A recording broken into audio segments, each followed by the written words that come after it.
There are so many romantic comedies made, but very few dramas or love stories. And with a love story, you have to take time to develop three-dimensional characters. All through my life what I've loved doing is watching movies. I love the escapism of film, I love stories. So it is incredible to be able to be in them as much as I am, to see them from the first stitch in a costume to the end product. My view is that musicals are love stories with great final scenes. It's just that simple. Musicals are also conflicts between two worlds. And by those criteria, The Color Purple is actually exactly the kind of story that makes for a great musical. Yes, it's got hard stuff in it, but so does Les Miserables and Phantom of the Opera. I want to turn my attention to movies about love relationships. Exploring the female psyche, there ought to be some interesting discoveries there. Love stories. If you do it right, people want to hear romantic dialogue. I like to see love stories, romantic comedy or romantic drama. I love stories about people who are smart enough to know that what they're doing is destroying them, but that knowing that doesn't help them. I love stories, and acting is a way to tell stories. Everyone assumes I've done it my whole life. I love stories, and as I got older, I realized how important what happened yesterday is to how you try to make your present better. When I was growing up, my favorite movie was Somewhere in Time, with Christopher Reeve, which is a hugely romantic, sappy movie. I couldn't understand it when the guy didn't get the girl or the girl didn't get the guy in love stories. I was definitely a sap. I have grown up on a staple diet of love stories, but soon I realized it is not so rosy or divine. It is painful, selfish and ugly. Love is the biggest curse of this generation. I love stories about two people who are doing illegal things, who we really enjoy watching despite the fact that we know they are doomed in some way. I like comedies, I like thrillers, I like love stories. Everything is beautiful, it depends if the film is good, who cares? Everything is interesting. For someone who doesn't even like love stories, I've played an awful lot of lovers. I don't claim to have led a saintly life. There have been a lot of one-sided love stories in my life. Human beings love stories because they safely show us beginnings, middles and ends. There are a lot of love stories in Maggie's Plan, but the deepest, truly romantic one is between Maggie and her daughter. I like the idea of not having a definition of love and romance. The greatest love stories have been about people who haven't come together. More stories like that need to be explored. I like fiction. I love all sorts of love stories, I think. I even watched 17 again. Comfort Me with Apples is a love story, or better, two love stories. And since it deals with a later period in my life, most of the people who appear in it are living. I love stories. When I'm writing, what I pretend subconsciously is that we're cavemen, we're sitting around the fire, and I'm telling you stories. If I bore you, you're probably going to pick up a big club and hit me over the head. I confess I am a romantic. I love romance, and I think it's really fun and delicious, and some of my favorite films are love stories. I think that you just get a chance to fall in love with the characters so much and you get to explore their lives so deeply.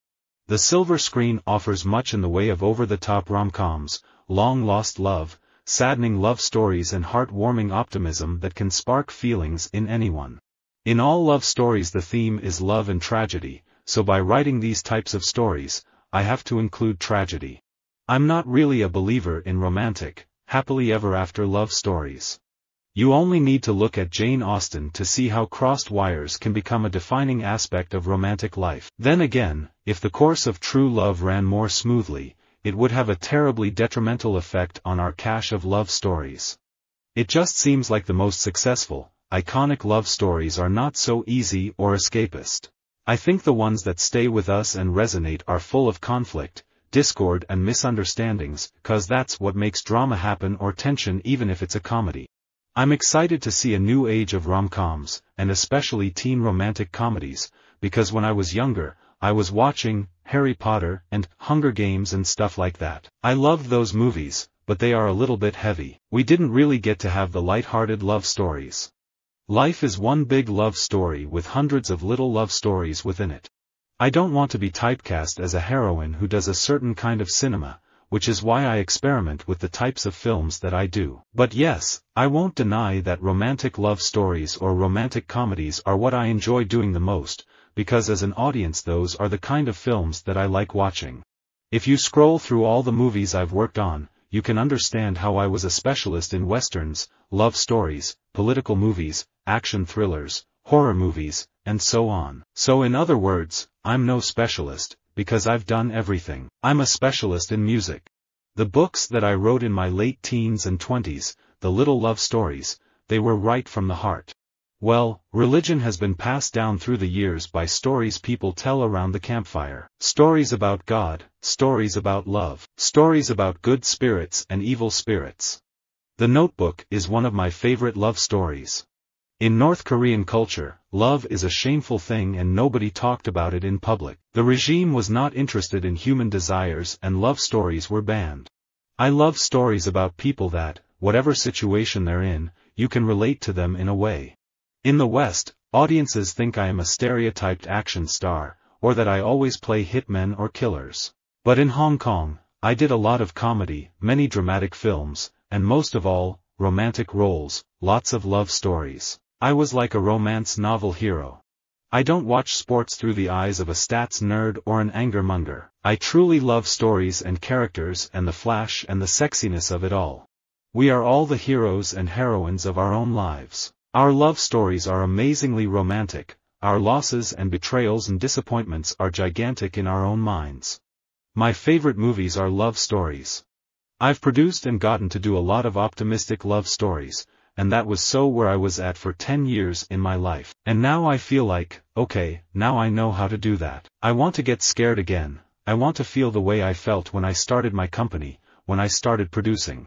You'll notice that my books offer great variety. Some are for adults, some for children and some for teens. There are mysteries, historical novels, picture books, love stories and stories of crisis and courage. The thing that makes love stories work, in my opinion, in movies and novels and country western songs, is the feeling of longing. I love stories about women. I love stories, devising them, writing them, reading them, watching them, being a part of them. I love stories that give me a perspective on how easy American life has become in the 21st century. I love love stories, no matter how dark. I don't think you can write, at least not well, if you don't love stories, love the written word. Dramatic fiction, William Shakespeare made his biggest mark writing dramatic love stories. I always do like to write love stories, even if they end tragically. All love stories are tales of beginnings. When we talk about falling in love, we go to the beginning, to pinpoint the moment of freefall. Visit our website for more quotes, quoting.com.